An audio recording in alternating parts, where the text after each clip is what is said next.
예수님의 구원의 복음 말씀을 들을 수 있도록 집회에 참석하세요라며 초대를 해주었습니다. 그분들은 저의 영혼을 걱정해서 제가 구원을 받고 영원한 생명을 가질 수 있도록 끝까지 초대해 주었습니다.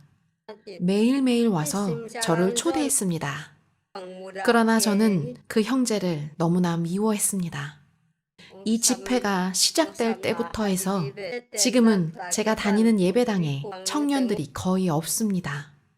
캐롤을 불러야 할 때도 찬송할 수 있는 청년들이 없어서 너무나 화가 났습니다.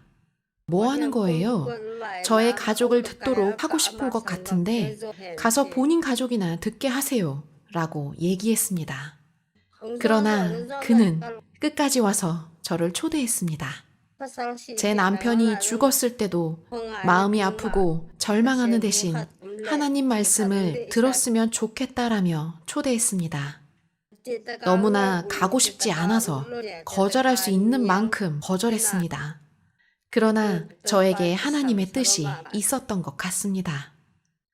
노아의 방주의 예로 경고를 해주셨습니다.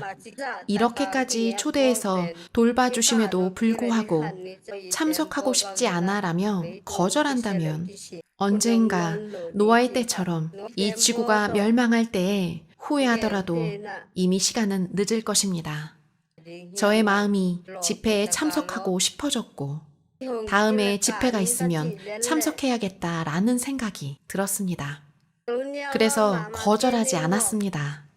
그렇게 참석하게 되었을 때 하나님께서 저를 위해 좋은 시간을 준비해 주셨다는 것을 알게 되었습니다. 이 집회를 통해서 저의 영을 위한 많은 복음의 말씀들과 만나게 되었습니다. 이렇게 좋은 시간을 허락해 주신 하나님과 모든 분들에게 감사드립니다. 이 집회에 참석하기 전에 제가 구원을 받았고 하나님을 잘 믿는 사람이라고 생각했습니다. 그러나 목사님께서 죄에 관해서 반복해서 말씀해 주실 때 저에게 부족한 부분이 많이 있었음을 알게 되었습니다. 제가 인간이기 때문에 지은 죄가 굉장히 많습니다.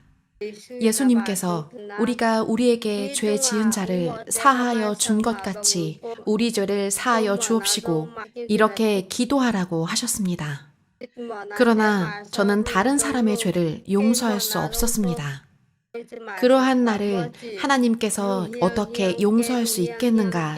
내 죄로부터 절대 해방될 수 없겠구나 라는 생각으로 걱정이 되었습니다. 사람들이 서로 때리고 죽이고 속입니다. 자녀들에게, 형제 자매들에게, 부모에게 이러한 죄를 저지르기도 합니다.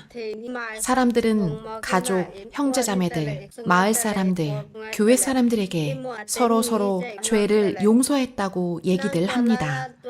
그러나 상대방에게 화날 일이 있으면 내가 예전에 나한테 잘못한 거 용서해주지 않았냐? 너는 그것을 모르냐? 라며 예전에 용서했다고 하지만 그 잘못을 다시 꺼냅니다. 남편에게, 아내에게, 부모에게 사랑한다 얘기하지만 사실은 사랑할 수 없습니다. 예수님의 사랑과 비교해서 볼 때 사람에게는 참된 사랑이 없다는 것을 알 수 있습니다. 마음에 화가 나면 돌로 쳐서 죽이기까지 합니다. 그러나 집회에 계속해서 참석하면서 목사님께서 성경 말씀으로 구원에 관해서 얘기해 주시는 것을 들었습니다.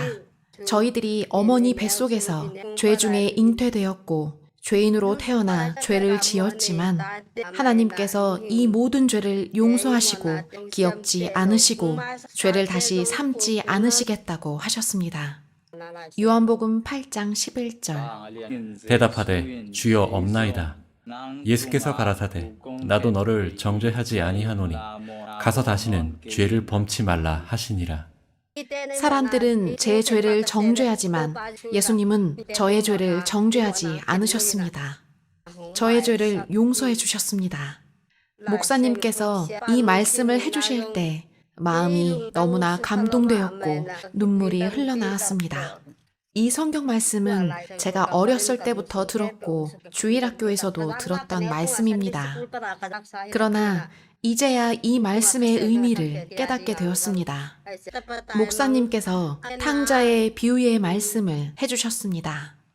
아들이 아버지께 자신의 본깃을 요구해서 떠났고, 그렇지만 그 재산을 모두 탕진하고 어려움에 처했을 때 아버지께로 돌아가야겠다는 생각을 하게 되었습니다.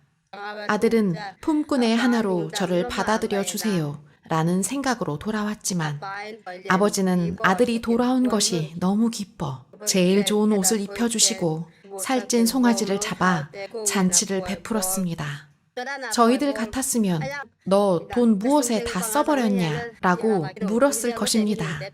그러나 목사님께서 말씀하신 대로 아버지는 묻고 따지지 않았고 아들을 정죄하지 않았습니다.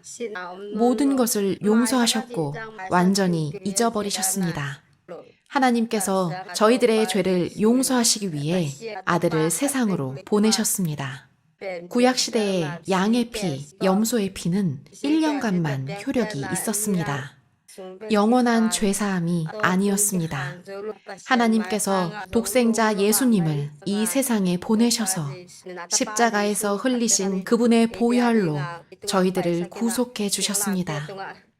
저희들의 죄를 용서하기 위해서 흘리신 피를 아버지 하나님께 보이셨습니다.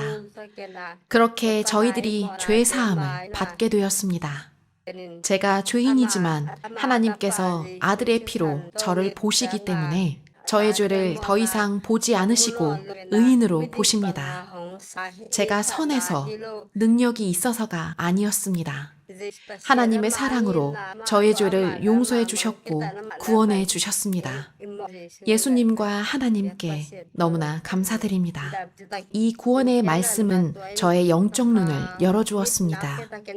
속박된 저의 마음을 해방시켜 주었습니다. 하나님께 너무나 감사드립니다. 이 집회에 참석하기 전에는 아무 생각이 없었던 제가 이 집회에 참석하게 되었을 때 참석자들과 함께 너무나 행복했고, 마을로 돌아갈 때도 청년들과 같이 기쁨의 찬송을 부르며 집으로 돌아갔습니다. 그러나 방해도 있었습니다.